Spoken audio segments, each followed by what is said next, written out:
जय Shri Krishna. Hello everyone. So कैसे आप सब, उम्मीद है कि आप लोग अच्छे होंगे। सो भाई साइंस, फिजिक्स, मैथमेटिक्स ये सारे सब्जेक्ट आपको तो हार्ड लगते हैं, है ना।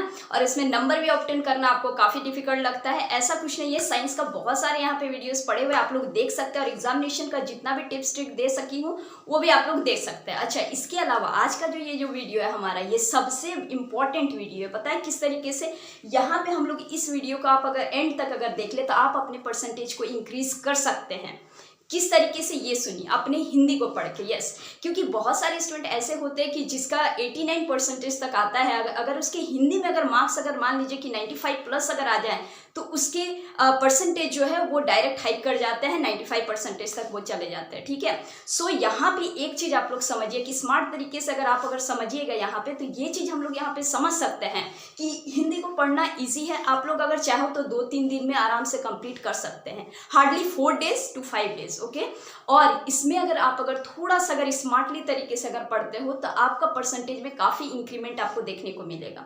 और इसमें मैं आज आपको बहुत ज्यादा ही हेल्प करने वाली हूँ। सो वीडियो को एंड तक देखिए, अपने फ्रेंड तक शेयर जरूर करें और लास्टली भाई आप सब्सक्राइब करना ना भूलें। ओके, तो चलिए स्टार्ट करते हैं, समझते हैं कि किस तरीके हिंदी को हम लोग स्मार्टली तरीके से पढ़ के अपने परसेंटेज को हाइक कर सकते हैं और बूस्ट करते हैं अपने परसेंटेज को। और आज का ये जो वीडियो है, हम जो भी चीज आपको बता रहे हैं ये सारे according to the CBSE blueprint के हिसाब से बता रहे हैं। ठीक है, कि वहां पे किस तरीके से जो नंबर जो दिया गया है और उस पर हम लोग किस तरीके से उसको समझ के और स्मार्ट तरीके से हम लोग एक एक चीज को यहाँ पे कंसेप्टली वे से समझेंगे और किस तरीके से आपको पढ़ना है, एक फुल स्ट्रेटेजी आपको यहाँ पे पता चलेगा।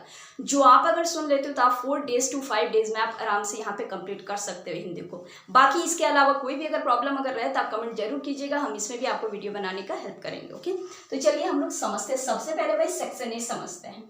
सेक्शन ए हमारा जो हिंदी का जो रहता है, ये कुल रहता है हमारा कितना, 40 मार्क्स का रहता है, जो कि मल्टीपल टाइप ही रहता है। सबसे पहले अगर बात करें तो अपठित गद्यांश। ठीक है, अपठित गद्यांश में आपका अनसीन पैसेज मतलब होता है, इसमें आपको 2 पैसेजेस दिए जाते हैं जो कि काफी ईजी रहता है। आप अगर चाहो तो प्रीवियस ईयर के PYQ 1-2 साल का देख लेना, तो उससे आपको काफी हेल्प मिल जाएगा।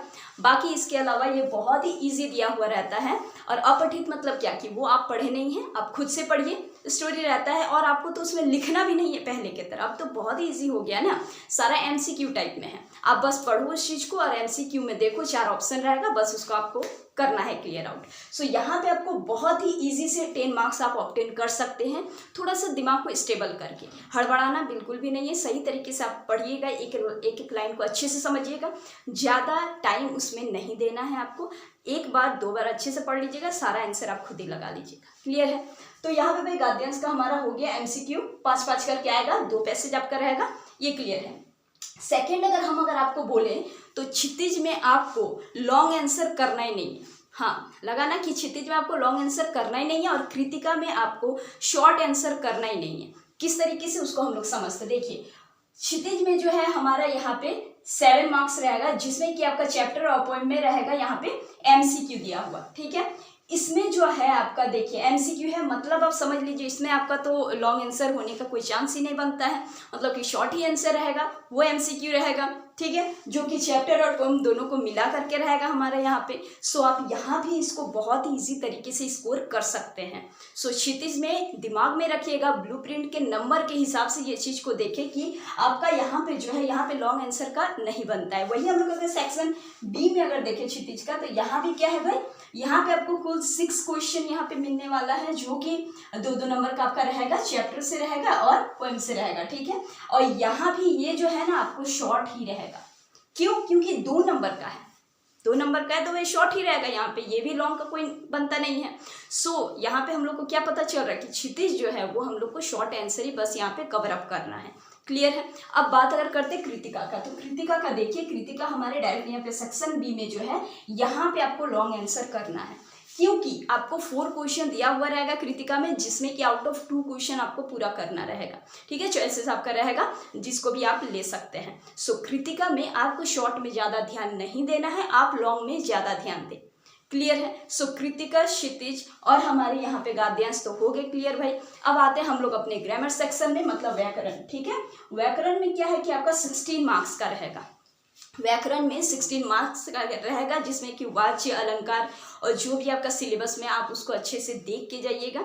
ज़्यादातर उसमें आप डेफिनेशन एक बार पढ़ लीजिएगा, 2 एग्जाम्पल आप लोग जरूर पढ़ लीजिएगा, क्योंकि ऐसा भी क्वेश्चन देता है कि एग्जाम्पल के वे में दे देगा और बताएगा कि यहाँ पे कौन सा अलंकार है ये बताओ, इस टाइप से ही दिया हुआ रहेगा। बाकी अगर आप लोग को फिर भी व्याकरण में कोई दिक्कत है तो आप लोग बोल सकते हैं, हम उसमें भी फुल वीडियो बना देंगे। ओके, सो यहाँ पे आपका व्याकरण भी हो गया हमारा 16 मार्क्स का कवर अप आप लोग कर सकते हैं, जिसमें कि 13 to 14 क्वेश्चन बहुत ही ईजी दिया हुआ रहता है, 2-3 क्वेश्चन ही थोड़ा सा डिफिकल्टी रहता है, बाकी आप लोग ऑप्टेन यहाँ भी मार्क्स को ईजी तरीके से कर सकते हैं। ठीक है, अब देखिए हम लोग समझ गए भाई, अब हमारा सेक्शन ए, सेक्शन बी, ये सारे चीज़ तो हमारे क्लियर आउट हो गए हैं। अब लेखन का बात करते हैं तो लेखन में क्या है कि आपको यहाँ पे देखना है, क्या आपको यहाँ पे पत्र देखना है और अनुच्छेद लेखन। ठीक है, दोनों का इसको आपका फॉर्मेट आपको देख लेना है, क्योंकि फॉर्मेट का भी नंबरिंग रहता है। मान लीजिए कि आप अगर पत्र अगर लिखे, कहीं पे अगर आपका गलत भी अगर हुआ, लेकिन आपका फॉर्मेट अगर सही अगर रहा तो फॉर्मेट का नंबर आपको मिलेगा।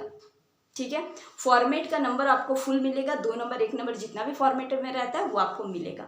और देखिए मार्किंग स्कीम का भी एक वीडियो बना के रखे हैं, वो भी चाहो तो आप लोग देख सकते हैं, साइंस का। ठीक है, चाहो तो हिंदी का भी बना देंगे, बता देना। तो यहाँ पे हमारा क्या हो गया, अनुच्छेद लेखन, इसका आपको फॉर्मेट वगैरह अच्छा से देखना है। और उसके बाद भाई क्या आता है कि ईमेल, संदेश लेखन या फिर विज्ञापन, दोनों आपका चॉइस का रहता है, जो आपको अच्छा लगे। खैर ईमेल आप लोग प्रैक्टिस जरूर कर लीजिएगा, उसका भी फॉर्मेट देख लीजिएगा किस तरीके से लिखा जाता है। ठीक है, और ये सारे हमारे यहाँ पे लेखन के लिए इंपॉर्टेंट है, लेखन को ज़रूर भाई प्रिपेयर करके जाना, 2-3 लिख लेना बस हो जाएगा आपका, क्योंकि इसमें 20 मार्क्स का रहेगा, इसीलिए 20 मार्क्स है तो मायने रखता है, इसीलिए ये सारी चीज़ में थोड़ा सा प्रैक्टिस बस चाहिए, प्रैक्टिस करने से ही हो जाएगा। सो आई थिंक कि आपको देखिए अब ध्यान क्या रखना है, ये आपको स्ट्रैटेजी यहाँ पे पता चल गया, और इस चीज़ को आपको कवर अप करने में आई थिंक 3 से 4 दिन हार्डली लगेगा, 1 दिन और चलो भाई रिवीजन भी कर लेना। तो क्या होगा यहाँ पे कि हिंदी में आप बहुत ही अच्छे नंबर ला पाएंगे, और हिंदी में जहाँ से भाई नंबर अच्छा आएगा तो आपका परसेंटेज बढ़ेगा। ठीक है, बहुत ईजी तरीके से आप यहाँ पे परसेंटेज को इंक्रीज कर सकते हैं।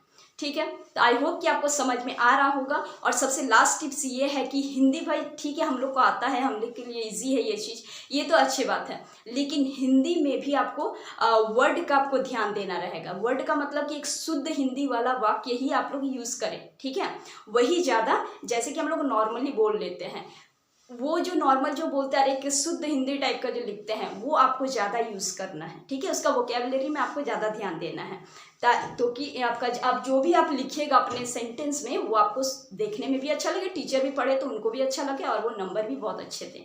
ओके, तो यहाँ पे आई होप कि आपको स्ट्रेटेजी समझ में आ गई होगी, अपने फ्रेंड तक शेयर ज़रूर कर दो भाई। ठीक है, और जो भी इसके अलावा आपका अगर कोई भी अगर दिक्कत अगर रहे तो आप लोग बोल सकते हैं,